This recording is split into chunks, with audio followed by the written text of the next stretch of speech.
Sir क्या कहेंगे जिस तरीके से झारखंड के हालात हैं और जिस तरीके से वहाँ पे अरबों रुपये निकल रहे हैं कांग्रेस के सांसद के घर से, कई तरह के सवाल उठ रहे हैं। देखिए, मुझे तो बड़ा आश्चर्य है, आजादी के बाद किसी भी दल के सांसद के घर से इतनी बड़ी मात्रा में कैश नहीं पकड़ी गई होगी। सैकड़ों करोड़ों रुपए का कैश सांसद के घर से मिलता है और पूरा इंडी अलायंस मौन है इस करप्शन पर। मैं तो पूछना चाहूंगा इनके साथियों को, कांग्रेस का मौन तो हमें समझ में आता है क्योंकि इनकी फितरत ही भ्रष्टाचार की है, परंतु चाहे तृणमूल कांग्रेस हो, चाहे जेडीयू हो, चाहे आरजेडी हो, ये सारे दल डीएमके सहित चुप बैठे हैं। सपा भी चुप बैठी है, कोई रिएक्शन नहीं।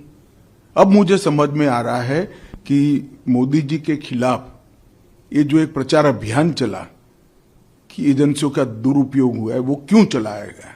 क्योंकि इनके जहन में एक डर था कि हमारे करप्शन के सारे कच्चे चिट्ठे खुल जाएंगे। और मैं मानता हूं कि ये उचित ही हुआ है, जिस प्रकार से इतनी विपुल मात्रा में भ्रष्टाचार झारखंड जैसे गरीब राज्य में हो रहा है, वो आंख खोलने वाला है। और ये जो राजनीतिक प्रोपोगंडा करते हैं एजेंसियों के दुरुपयोग का, उनको ये अपने आप ही उनके ही कृत्य से जवाब मिल गया है।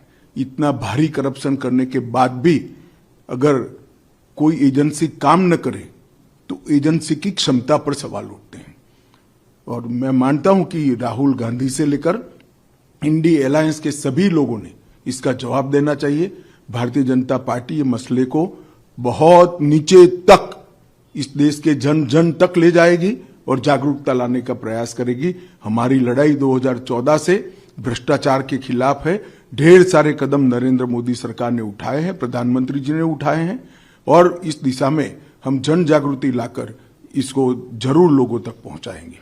सर अगर आप बिहार आए हुए हैं, ईस्टर्न सेंट्रल का मीटिंग है, तो कैसी रही मीटिंग? और यहाँ पे कहा जा रहा है कि जातिगत सर्वे जो है उसको लेकर भी बार बार सवाल उठाए जा रहे हैं। देखिए, मीटिंग तो बहुत अच्छी रही और जितने भी मुद्दे थे इस पर कोई ना कोई निर्णय हुआ है। कुछ मुद्दों में कमेटी बनी है, कुछ मुद्दे रिजॉल्व हुए हैं। जहां तक जातिगत सर्वे का सवाल है, ये जातिगत सर्वे का निर्णय तभी किया गया जब भारतीय जनता पार्टी बिहार सरकार में हिस्सेदार थी।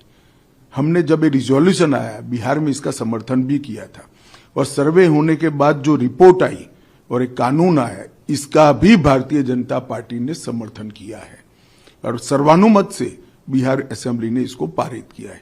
परंतु सर्वे के अंदर ढेर सारे सवाल उठे, मेनली मुसलमान और कुछ जाति विशेष को ज्यादा तवज्जो देकर छोटी पिछड़ी जातियों को अन्याय करने का सवाल बार बार उठ रहा है।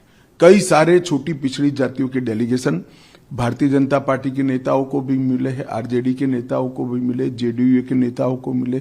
मेरा तो आग्रह होगा कि सारे जो सवाल उठे हैं वो सवालों का समाधान तुरंत करना चाहिए। अपने राजनीतिक फायदे के लिए किसी भी जाति को अन्याय नहीं करना चाहिए। अपने राजनीतिक फायदे के लिए किसी समुदाय या किसी जाति को फायदा भी नहीं पहुंचाना चाहिए।